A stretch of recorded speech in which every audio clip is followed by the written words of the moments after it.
Hey, this is Zay Smallman, and you're listening to episode 8 of I Guess We'll Do It That Way. Today we're talking about self-doubt and what it's like to invite rather than run away from judgment. I Guess We'll Do It That Way is presented by Mama Bear Studios. Mama Bear's mission is to create entertaining works of art that explore our humanity.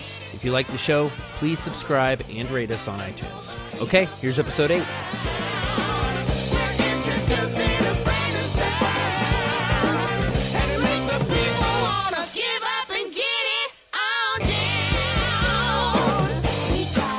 Hey Zay, what's going on with you? Hold on, I'm looking for a little thing that I need to open the episode. Oof, these are bad. These are really bad. Well, I tried. I was going to open the episode with a knock-knock joke, John, to give you a joke, to make you laugh, to make you loose and light. But it didn't work, and now I'm extremely tense. But you know what would have made you more tense if I told you one of those absolutely garbage knock-knock jokes I was finding online. So I was at my doctor recently, and you know, doctors have a lot of stories about people. And maybe a trigger warning here. This is slightly graphic, but probably nothing. You're on the internet. You've heard worse. Let's just put it that way. So, but it's kind of you to warn people. Yeah, Grandma, stop listening. So there is a thing where doctors have to take stuff out of people's rear ends for whatever reason. Have you ever heard of this? Very true. Oh, for sure. My wife has done it. Gross. She's a nurse, but yeah, she's done some gnarly stuff. I thought you meant she had to...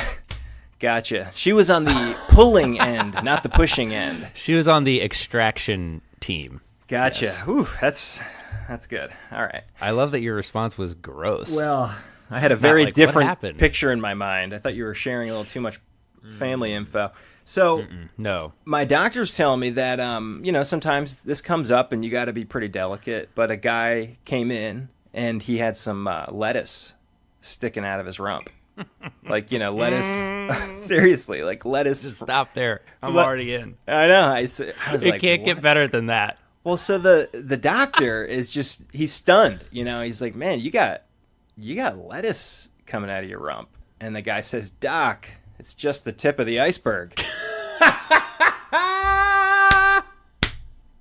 Pretty good. That's a very good joke. I actually read that on a financial news site this morning in the comments section. Somebody just ripped that out. I'd never heard it. It's delectable. I love that joke. It's pretty good. Well, this is for those who don't know, this is I Guess We'll Do It That Way, a show where John and I talk about life, movies, and track my progress as I make rollers, which is my first feature as a director. And sometimes we tell jokes. John, I'm just going to go ahead and you are probably more optimistic that this story will have a happy ending. That doesn't sound like me. It is uncharacteristic. I'm a little concerned. I'm not concerned. I'm anticipating the possibility that this show could actually not be the story of how I make a good movie, but rather the story of how I completely blow it. Oh no. But the beauty of it is that might be more fun to listen to. Maybe. Just me weeping into my mic. Well, I feel like something happened. No. Things are going great. I'm just okay. Having one of those mornings where I'm like, what am I doing with my life? Why am I doing this? Do you look at anybody else, anybody that you really know, not just some guy who you see driving up in a convertible with a Rolex on, not that guy. No, I hate that guy. But somebody that you know really well, and you've seen the ins and outs of their lives. Are there a lot of people who have it figured out?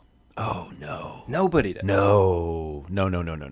So you're out here, you're making a movie, you're trying to figure it out, and you either succeed or you fail, but it's a step in the road, right? Where's all this trepidation coming from? That's a good question. I don't even know. Okay, so let me rewind.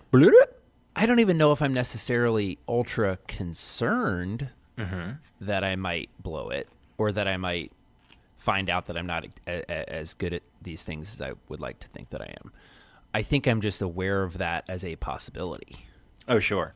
Because you're a thinking person. I'm a thinking person. I'm trying to anticipate the possibility that things may or may not turn out the way that I want.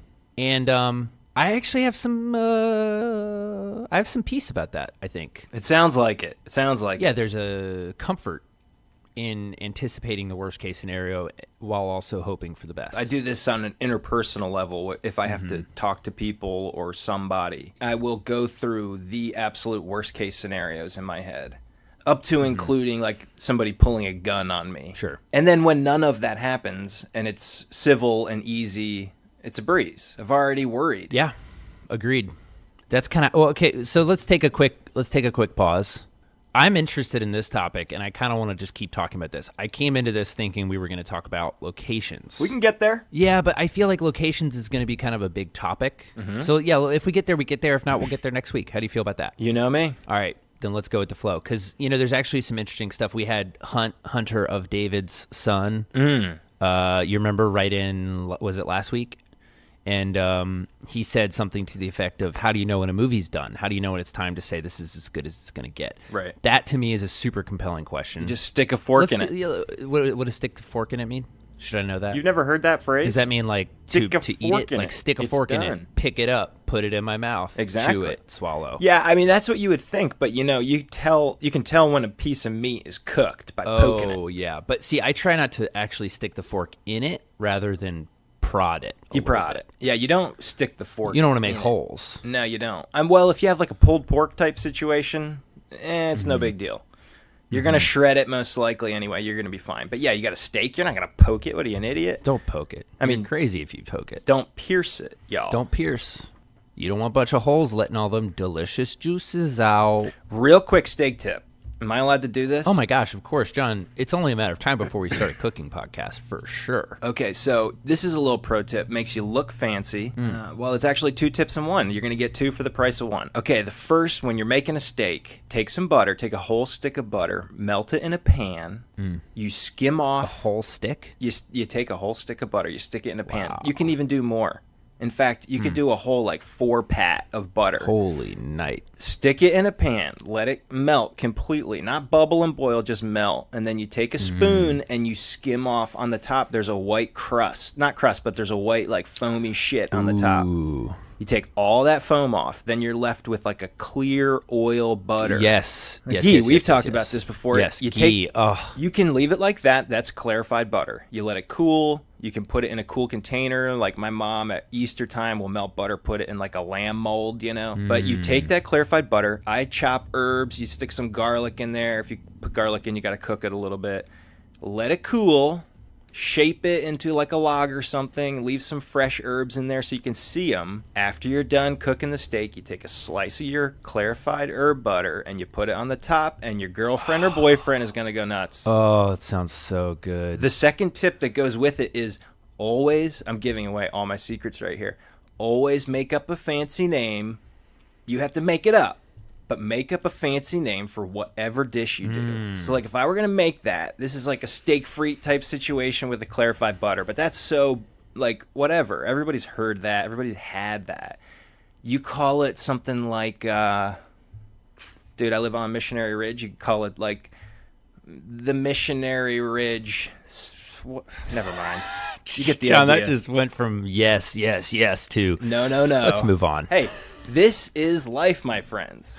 I know. That's what might happen with this movie, John. Big build up, big letdown. Where is this coming from? Is this just normal self-doubt? Well, it's a little bit of that. I also think Missionary Ridge mayonnaise. That is a horrible I've been talking to a lot of people, and I'm even going to open it up, audience members, all you 10 of you out there. If you're feeling this way, write in, because it's good to know that other people are in the same situation.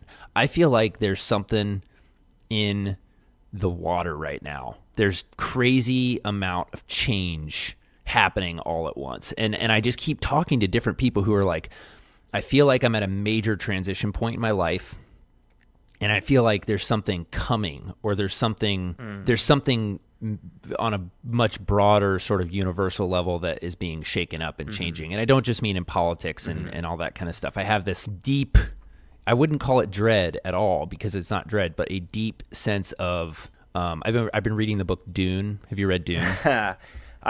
Yeah. Well, I started to read it, and as soon as they got into that made-up language bullcrap, I stopped reading it. Are you sure you're not thinking of Lord of the Rings? Same feeling about it. I strongly dislike Lord of the Rings. If there's not a made-up language in it, I ain't reading it. I just, come on. They speak 95% English, but they call water Aquadel. Give me a break. Oh my gosh. No. You're talking about the Fremen. The Fremen speak, they're bilingual, bro. Dude, it's so absurd to me. But it doesn't matter. I started to read Dune because I know it's a classic, and I think I gave it Well, away. that's okay. No one has to finish books they don't like. Yep. This isn't grade school. Point of bringing up Dune, here's the only point of bringing it up. He talks about, because he's kind of this like messiah figure and all this kind of stuff, and I, like most people, I got a little bit of a messiah complex. I'm willing to admit it. I think I'm way more important than I am. And I think when I read books like that, I tend to sort of place myself in his shoes. Anyway, the point is, he mentions at certain points he feels this doom, this weight of the future on him. Right. And he feels like something is coming, like he's being prepared for something. And I feel like I keep talking to people who just, in some form or another, feel like this is the lead up to something as opposed to sort of the thing itself. And I mean that in a sense that is different than we're always in transition. Our lives are always evolving. Things are always changing. That's a given. It's different than that. It's a deeper, more mysterious feeling. Does that make any sense at all? I feel like Yes. I'm totally... Okay. Well, I have a couple thoughts about this. So I was driving home today and I heard on public radio, they don't do ads, they do underwriting, which is a joke because it's an ad.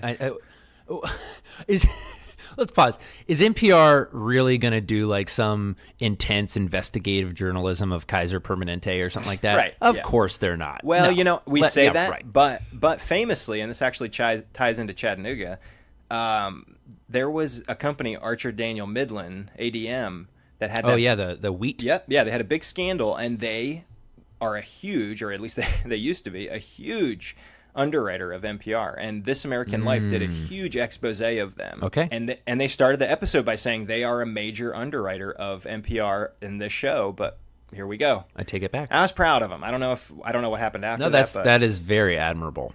Ira Glass, you used to be a great, great man. And now, here we are, buddy. Move aside. We're coming for you, Ira. So I heard Get on out the way. NPR, in one of their little ads this morning, was it was for a gala, a GALA, that a local food bank was having, right? To celebrate their like great success in doling out food to poor people.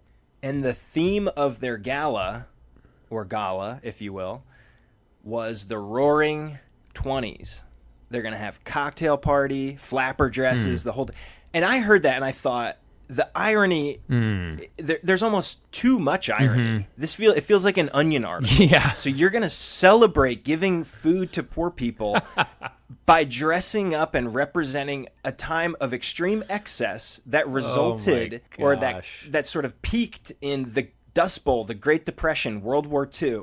That's how you're going to celebrate your success? It seemed bizarre to me. That's so weird. It seemed very bizarre, and it's almost like, without strange realizing it, they are signaling the reality that income inequality has never been higher. I'm not even talking it's not a political No. This argument is a I'm making. state. This is a fact. It's just reality. There is a wide chasm between rich and poor. Yep. The market is going absolutely bananas. Somebody sent me a chart this morning of the number of days that the extent of previous bull markets, and we're tied for the absolute longest bull markets, like 3,500 days or something like that. Whoa. And you just look at something like that and you're like, this has got to change. This is going to change.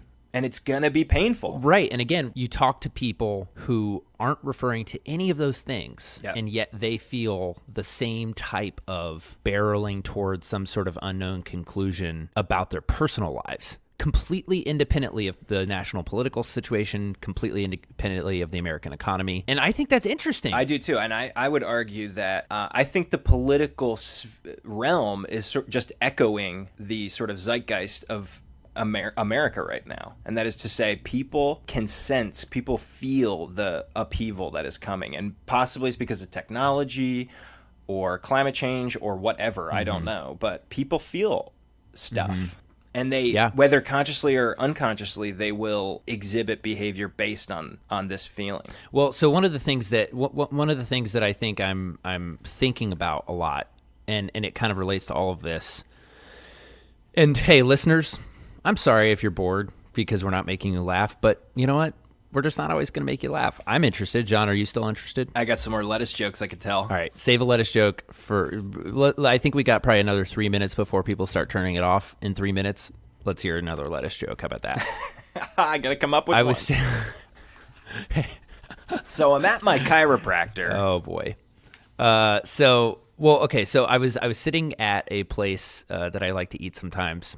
They do doner kebabs. Sorry? That's apparently the pronunciation. I'm sorry. It looks like donor, but I was told by the man working it's called doner kebabs. How is it spelled? It's like Like it's a Donner lavash, Party? Doner, I think. You know the Donner Party, don't you? The Donner Party was crossing the transcontinental divide, right? I don't know. Why did I even say that? It's an unnecessary detail that I can't confirm. I'm not even positive I know what the transcontinental divide is. I don't even know if I do either. Why did I say that? People here always talk about the ridge cut. I literally live a second's walk, maybe 45 seconds from where that is, and I have no idea what John, it is. you're about to get swamped.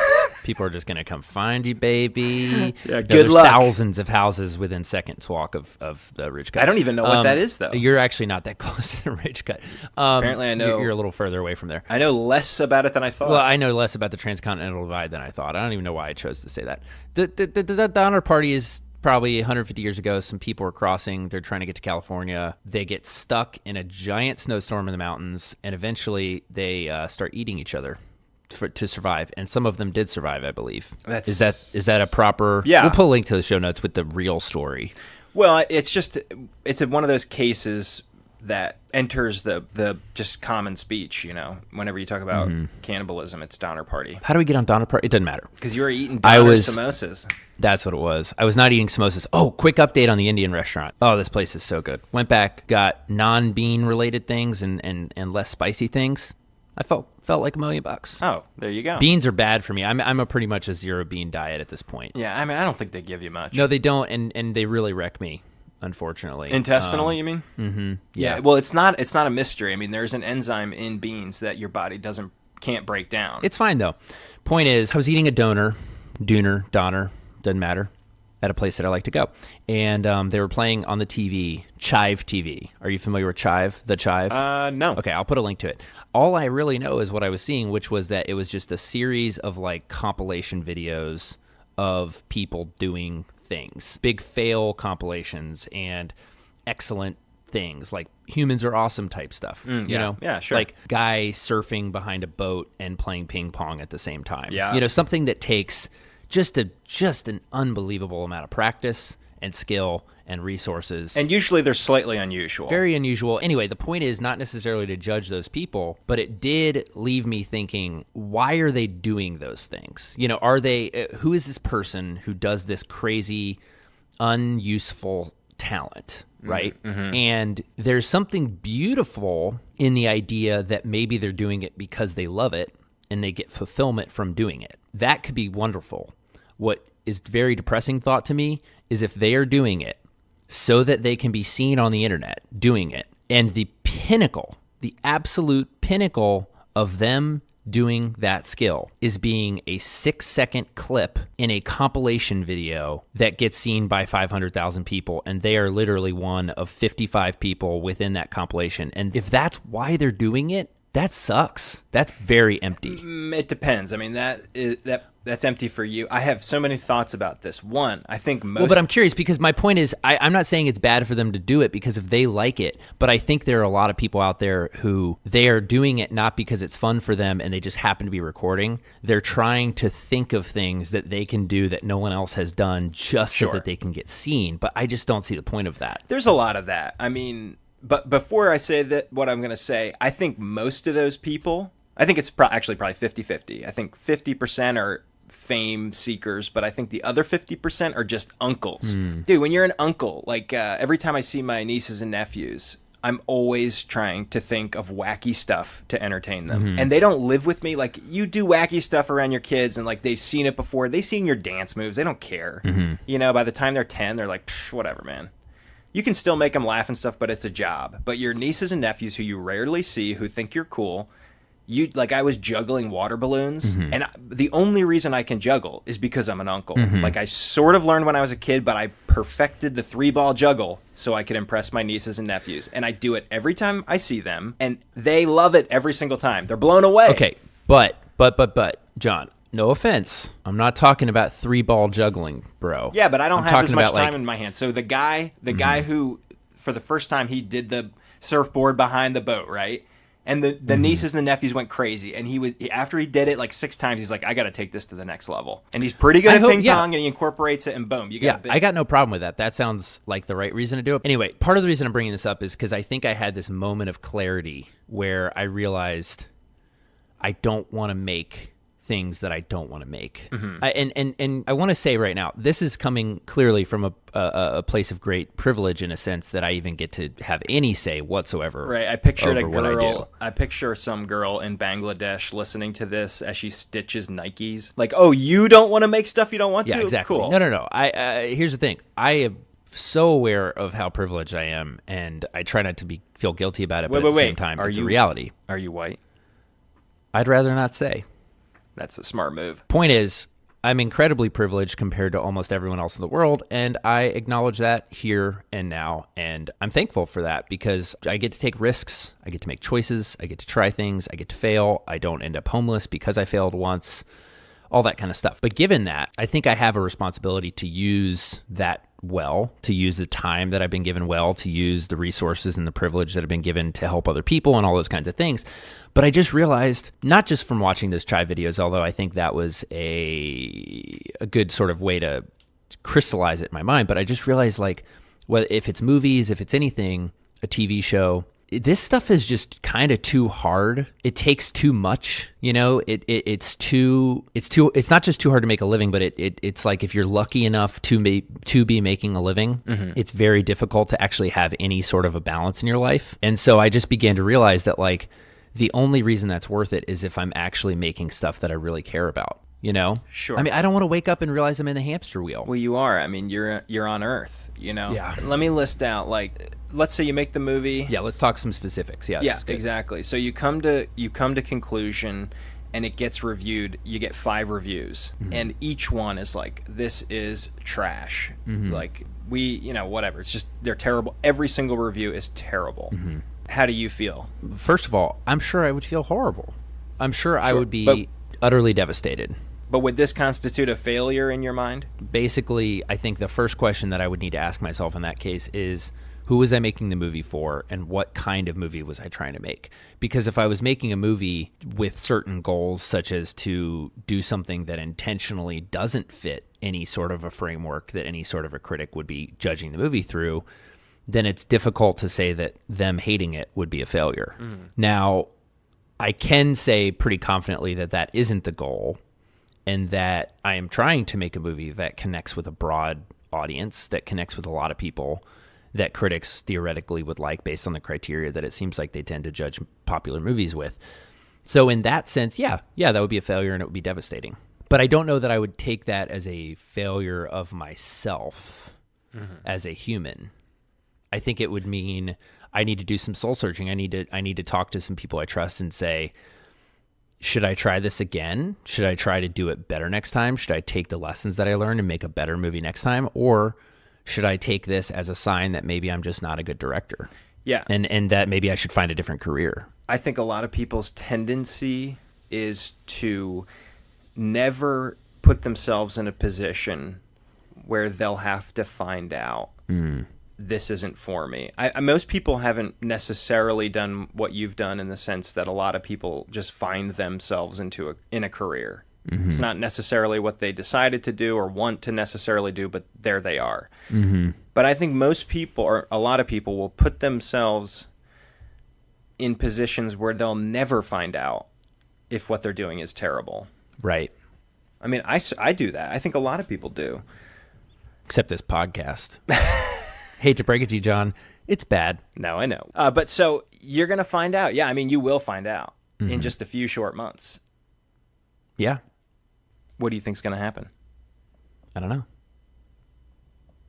When does that process stop? Like my Never. spouse, but specifically, like my spouse puts on shows, right? And you know when that's over. You strike the set, you have a cast party, it's done. And then you can start, like what a lot of people do, they get sad. You know, they're done performing. They've spent months working up to this big production. It's very cathartic. You're performing, and then boom, there's like a huge crash. Your purpose has been pulled, in a sense. Is there a moment, because this is an ongoing thing, like you're going to be checking, let's say the movie came out tonight, You're going to be checking reviews. You're going to be checking sales for months, maybe years. When do you get the feeling? I mean, when is the process over? When would you even start the next cycle? Well, in a way, I'm starting the next cycle now, you know?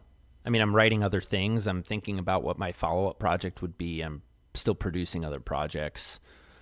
I think that is one of the biggest mistakes a filmmaker can make, is thinking that any one project is going to be the project. Sure. Not only because it probably won't be the project, but because even the project, the one that makes your career, only makes your career if you have another project to do. And I've seen so many people go to a festival or have their first movie come out and they don't have another script ready. They don't have any sense of what they're going to do next. And the letdown is hard. Sure. But then that brings up a whole nother question, which is how do you do that without completely losing sight of what you're working on now? Well, okay, I actually have a quote. I heard this quote the other day, and I kind of wrote it down because I thought it was really interesting. Do you mind if I read it? Please do. It's Walker Percy, you know, the novelist. It's from a book called, one of his novels called The Second Coming. Oh, yeah. He says, how did it happen that now he could see everything so clearly? Something had given him leave to live in the present. Not once in his entire life had he come to rest in the quiet center of himself, but had forever cast himself from one dark past he could not remember to a future that did not exist. Not once had he been present for his life, so his life had passed like a dream. Is it possible for people to miss their lives the way one can miss a plane? Whoa. And I think the answer is definitely yes. Isn't that deep, Walker dude? Percy's a fascinating guy. You started the podcast, the very first episode, by saying, aren't we a little late to the podcast game? Yeah.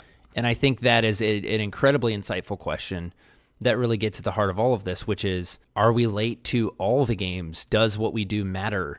And what does, if we answer yes, what does that mean? And if we answer no, what does that mean? I mean, I think that's a huge part of what life is. And I think art, good art, kind of has to reckon with that on some level.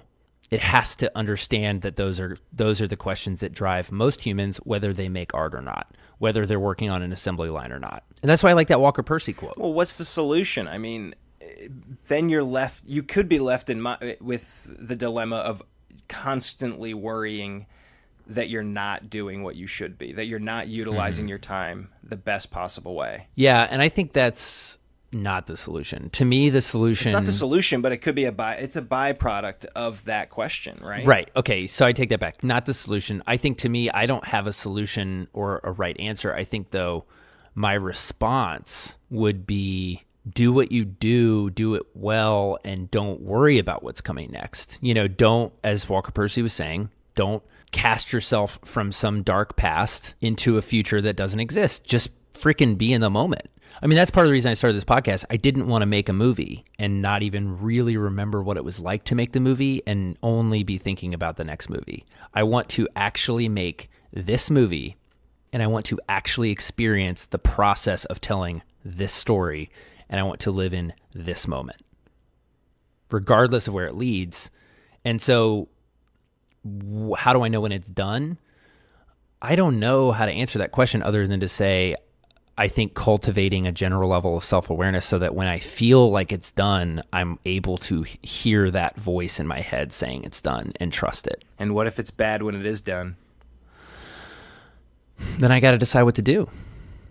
That's that voice. I think, I heard a really great quote from a director. I can't remember who it was, but he kind of said that, like, as a director, so much of what you're doing is making choices. And we've talked about this. We've covered this topic a little bit, but I think it's an interesting one that's going to keep coming up. A lot of what you're doing is making choices. It's compromise, like the title of the podcast, whatever.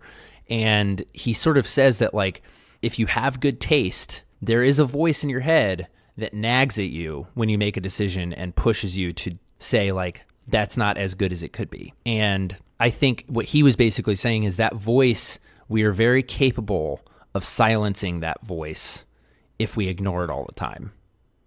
But we're also very capable of cultivating the voice and making it stronger if we listen to it and we dig in and ask ourselves why it's telling us that something isn't good enough.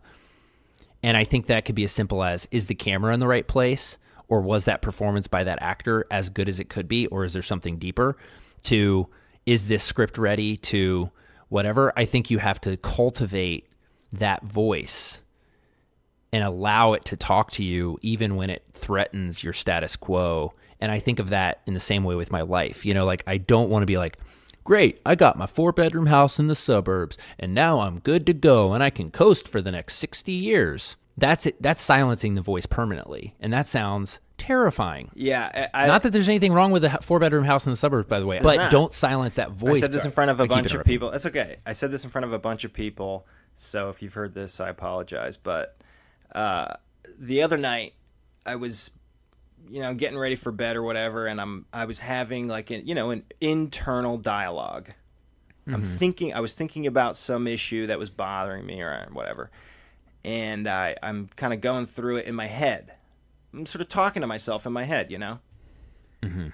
And at the conclusion of my internal conversation, I just sort of wrapped it up and I was like, yeah, that makes sense. Except I said it out loud, I said like, interesting. Yeah, that makes sense. Something like that, But I said it out loud, very audible. It was unintentional. I didn't mean to do it.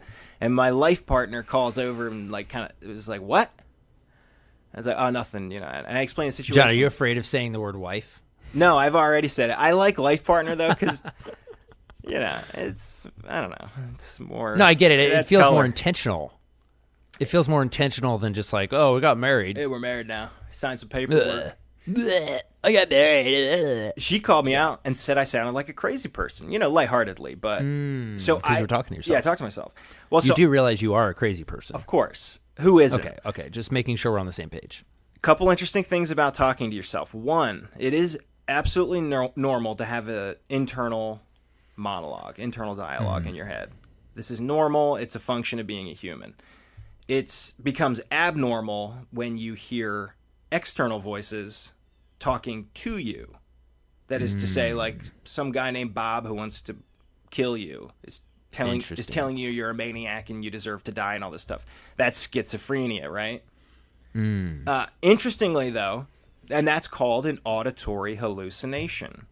Oh, hold on. Yeah, no, I'm good. I don't need any eggs. Bob makes me eggs in the morning at about 11 o'clock. That is an example of a schizophrenic auditory hallucination. Oh, no, he's there. But keep going. With medicine, people like you who suffer from this can live a relatively normal life. But anyway, it's interesting because when you look up auditory hallucinations, one thing that will trigger them in a totally normal person, a person who is not schizophrenic, is 5 cups of coffee or more. Caffeine causes auditory hallucination, or it can. Wow, it won't necessarily give you them, but yeah, it can absolutely trigger them in people who otherwise would not have them. Wow. There you go, folks. That's kind of amazing that a 13-year-old can buy coffee at Starbucks. Can you? Oh, yeah. You don't see these teeny boppers bopping into Starbucks and getting their peppermint mocha frappuccinos? I guess so. I heard NPR did a story recently about the diversity training that they had to do at Starbucks recently. What a nightmare. My friend goes to that Starbucks all the time because they live in Philly. Oh, really? Before I finish that Starbucks story, I got to read, so there's a neighborhood email list. You have one of these by you? I bet there is one, but we're not a member of it. I don't bother with that. I gotta read one of these for you guys because, they come out and almost always they're like suspicious character near my house, But this is a suspicious person post, of course. They all suspicious character with dark brown skin. That is almost exclusively what it is, except for this one. This is a strange twist on it. This top post here from my neighborhood is strong-looking, dirty young man at my door. At your door? At his door. Not my door. A strong-looking, dirty man. Wow. Let him in. Let him have his way. Give him a hug. Turns out it was a white guy with red hair, but still. What did he want? A hug? He needed a hug. I think he wanted eggs. Yeah. Would you, in LA, in your apartment, would you knock on another person's door that you don't know and ask for flour, sugar, eggs? Oof. No. That used to be a thing that happened in America. I don't even like knocking on my friends' doors without texting ahead of time. See, this could explain part. I'm worried I'm going to walk in on them like banging in the kitchen or something, Oh, boy. Never happened. I don't know. No, it's never happened. I don't know where that fear comes from. Boy. It's totally irrational. My parents, when I was a young man, Oh boy. they had double, French doors. French doors are. Oh, I thought you were going to say they had sex. Well, I assume they did, but I don't know. I do know for certain because when I was a kid, they had these French doors that when you would open them, would lead right to their bed. It's like 5 feet away. And it was the middle of the day. One of my little buddies was over. And I opened both of those doors because it's the middle of the day, And I opened the door to ask him if we could go to my grandparents. They lived right around the block, So I bust these doors open. I'm like 10 years old or whatever. I got lots and lots of energy. And got a little anatomy lesson. Oh boy, John, are your parents gonna be mad that you're telling the story right now? I assume they can't listen because they don't know how to use computers. Okay, good. Then we're safe. Yeah, I think it's fine. Plus, I mean, it's not like a big surprise that your parents had sex once in a while. It was horrifying. I really didn't. I'm sure it wasn't was. graphic. If anybody's nervous, it wasn't graphic. They're basically smooching, but it was smooching that was going somewhere.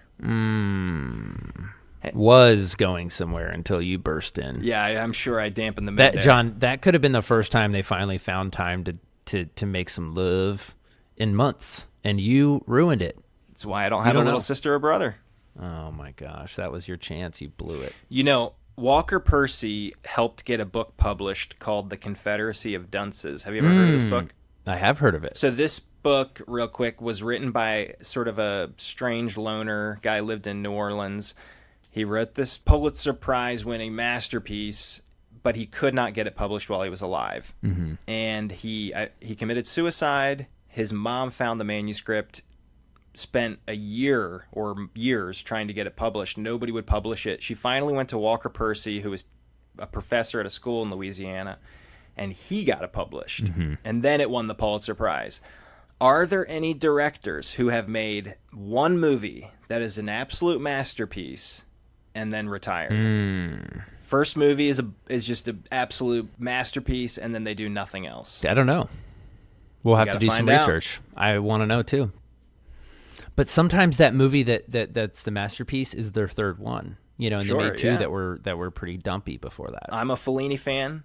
He made two movies back to back, La Dolce Vita and 8.5, and they're absolutely gorgeous, fascinating movies. And the rest of his catalog, I know people are going to get mad. Grant Withington or somebody's going to get mad. But the rest of the catalog is trash. Oh, my gosh. Comparatively. That's if you insane. see those movies, the rest, why bother? Oh, my gosh. That's crazy. You're entitled to that opinion, but it's wrong. Write me in, folks.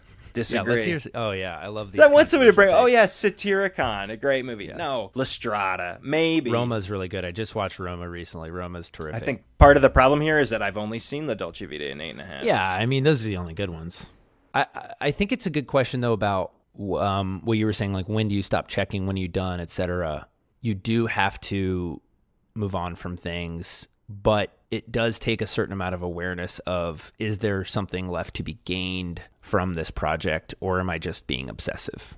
Have you gone back and fiddled with the script? Yeah, I'm still tweaking it. I tweaked it a week ago. And how dramatic are these tweaks? This one was pretty decent size. I'll go ahead and say, basically, in the previous version, the two siblings that own Rollers, the venue, they bought it because their parents passed away. And they grew up there and they loved it.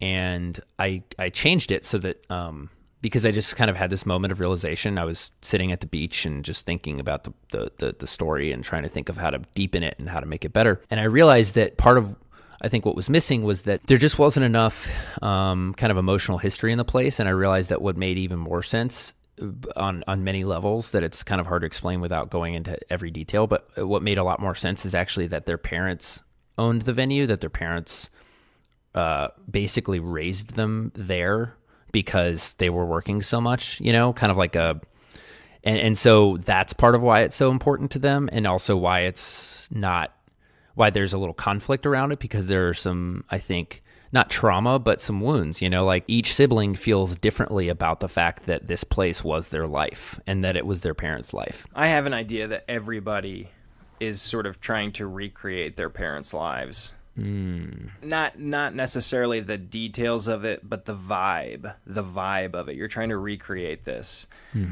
And it manifests itself in different ways, but we're all trying to become our parents in various ways. Let's get specific. Do you feel like in what ways, without going into too many personal details about your family that you don't want to go into, do you feel like you're doing that? No, my dad died when I was a little child. My biological dad. So I'm forging my own path. I say lightheartedly, but it is true. I mean, I don't have any of my relatives that I would be able to look to emulate they're gone. They're overseas, they're in Greece, pig farming. Yeah. So, I have an adopted family and I have siblings, but they're not biologically like me. I mean, I look at them and I love them, but they're not, my dad is not similar to me almost at all. And we have a really close relationship. He raised me, but we're not similar. Yeah.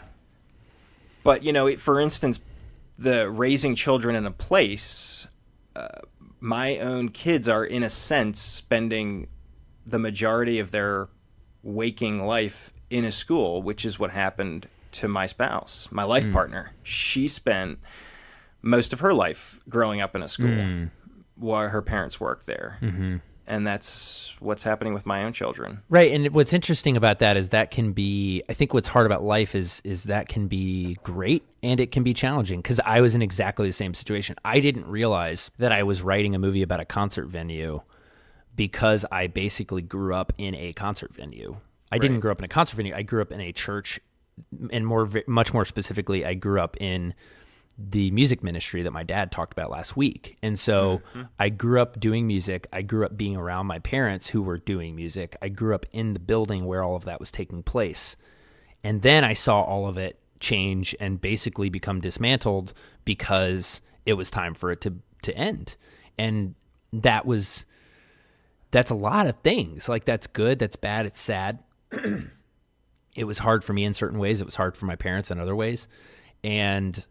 But that's a really good observation. I don't even think I didn't realize it until afterwards. What did your own dad do? He told us himself. He essentially was the director of all of these moving parts at Sandtown, right?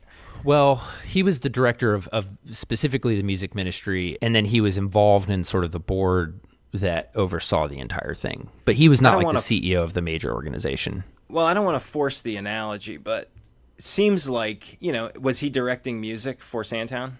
Oh, yeah, no, and he was kind of running the organization. He was raising money. Right. He was creating sales strategies. He was Sounds familiar. Hiring staff. Yeah, exactly. He was creating stuff constantly, constantly putting things out and finding audiences and going on tour. But you know what I'm saying? I mean, you can relate because your family is the same way. You it's not bad. Showbiz is showbiz. You just it can be tiny. It can be in a high school. It can be in a church venue. But it's pretty much all the same. Like, it's pretty. You do it, and I actually get very nostalgic. Sure. When I've hung out with your wife while she's doing musicals, and I see your kids poking around. Part of me is like, man, maybe I should take them to the zoo. And then part of me is like, no, man, like, I had a blast, like, running around these big old buildings and seeing sets and props, and I loved that stuff. What do kids want? I was bored want? a lot of time, but I loved it too. Kids just want proximity. They want to be with you. They want to be near you. It's that simple. So whatever you're doing, you have them with you. And if it's in a school, even if you're a janitor, there are people that clean the school and have their kids with them. It's no different. It's the same thing. It might feel a little less glamorous, but the kids don't know. No, they don't, and they don't care. Not yet. Wait till they get to middle school. Yeah, middle school's the worst. Well, I think this has been a good, productive conversation. This has been fun. I feel like Have we're you both. enjoyed it? I feel a little sad now. I know, I'm a little bummed out. But you know what? I mean, the real solution to all of this is just to put one foot in front of the other. Keep going. Yeah, that's kind of how I wanted to conclude it. Is just part of the reason I'm not worried is because I just don't know that our brains are even wired to understand all of these things. I think all we're really supposed to do is ask the questions, and the process of the discovery and the process of digging is the point. The point is not where you get. The point of making a movie is to make a movie. That's true. I think. Well, the point of making a movie is to make the best possible movie that you're capable of making. Absolutely. But my point is, the point of making a movie, the unfortunate reality is that there's a lot of money required to make a good movie. And that's where it gets complicated. But on its purest level, the point of making a movie is to explore the art form and to tell the best story you possibly can through the medium of film. That is the point. That's the goal. You know? So just do that. Yeah, no big deal. It should be easy, right? Theoretically. I don't know.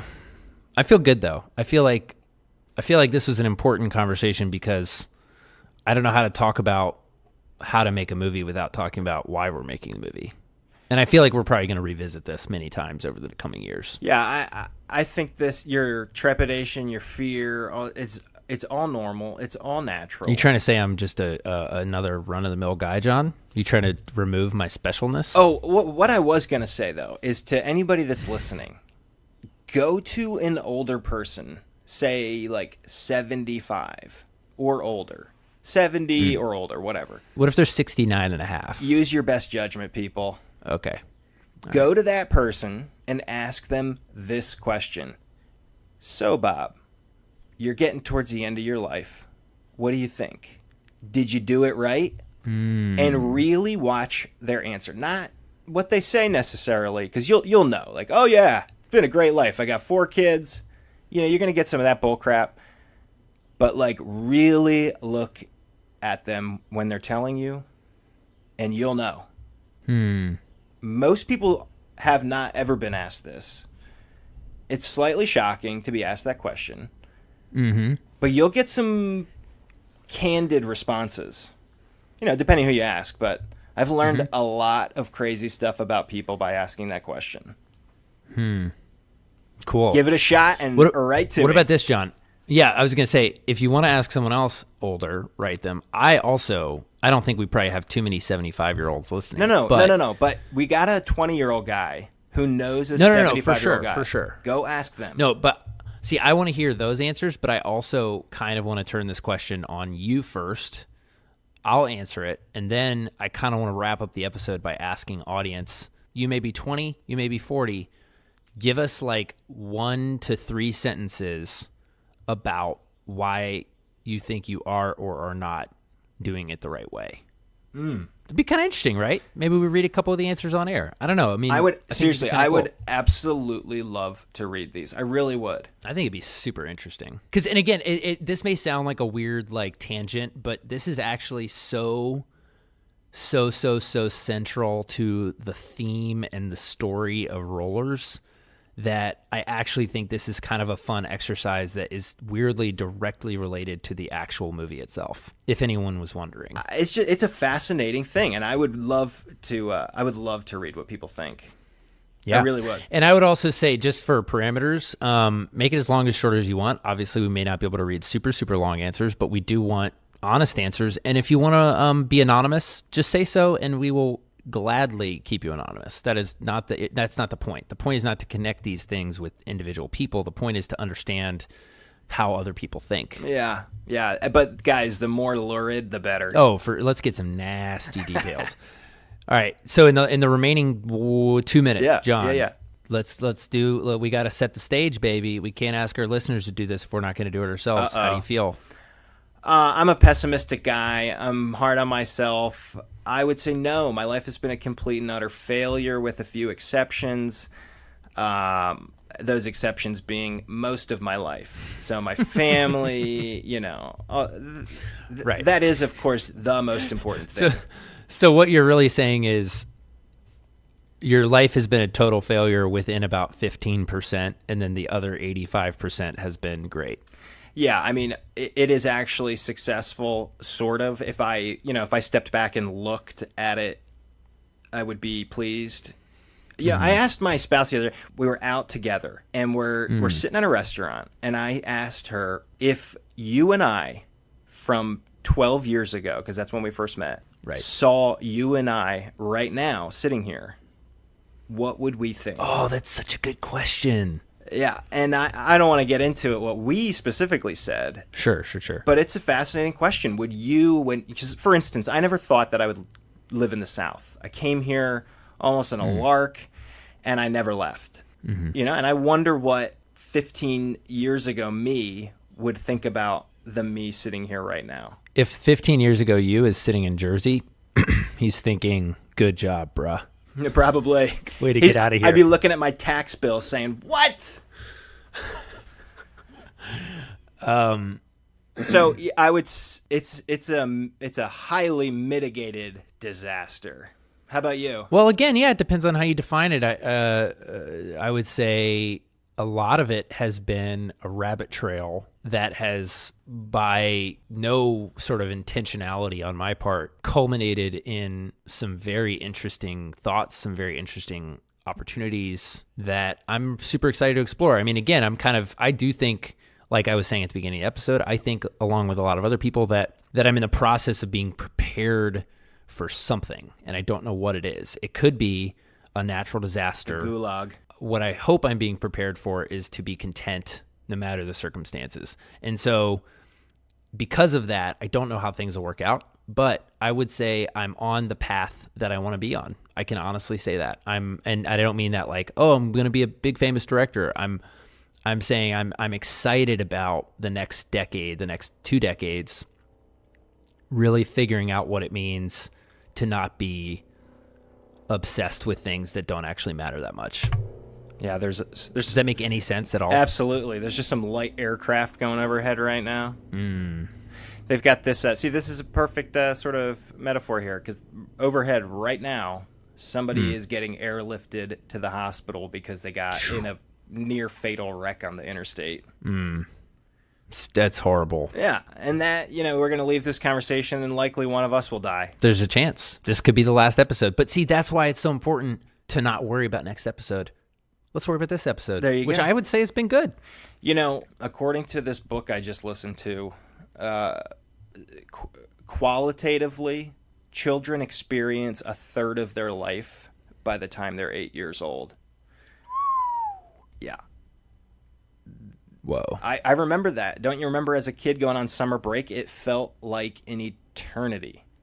That is so weirdly true. And now it's the exact opposite. It's almost Christmas, my dude.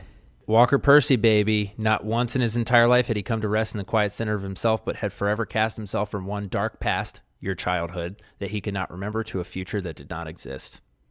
That's most people's lives, man. And on that note, you just wasted an hour of your life. Just kidding. If they're on episode 8, they've now wasted 8 hours of their lives. Oh, baby. Joke's on you.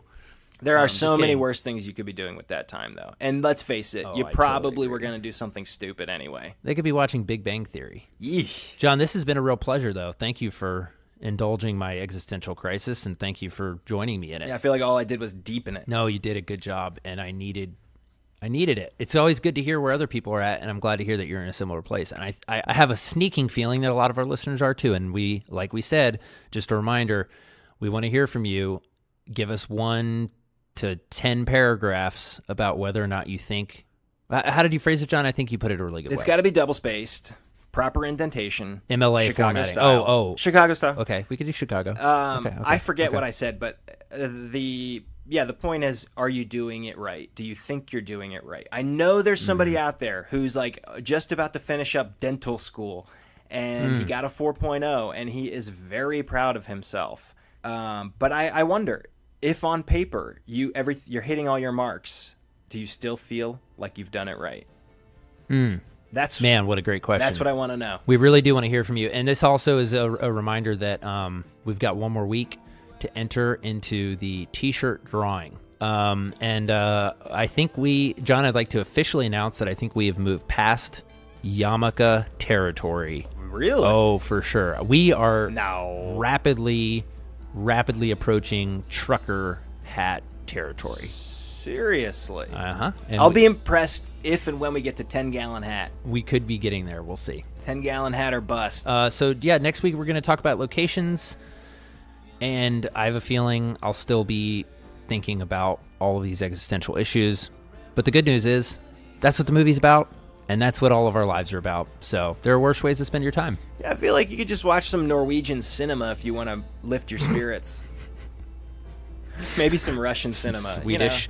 You could read the Something with the heart. Gulag Archipelago. Yeah, let's really amp it up here. John, do you want to start a sidebar podcast that just goes into great detail about the Gulag Archipelago? I'm totally unqualified, so the answer is yes. Exactly. Good podcasts are never run by people qualified to run them. I'm probably the least qualified person in the world to be making a podcast about making movies, but I'm doing it and you're listening, so sorry. We win. Sweet, John. Well, hey, this has been an absolute hoot. It's been enlightening. All right, we'll talk soon. Talk soon. Bye. Bye. This has been episode 8 of I Guess We'll Do It That Way. The existential gauntlet has been thrown down. Next week, we'll be talking about Zay's search for the perfect location to film Rollers. Today's show was produced and edited by Isaiah Smallman, executive producer me, Lil Johnny Bear. Opening song is The Get Down by Summer Dregs. Outro music is Man From Nowhere by Tom Paulus and Max Bells. Cover art was designed by Nate Giordano. This has been a production of Mama Bear Studios. Feeling the heat of the desert air. The rambling journey is all I know. It's your boy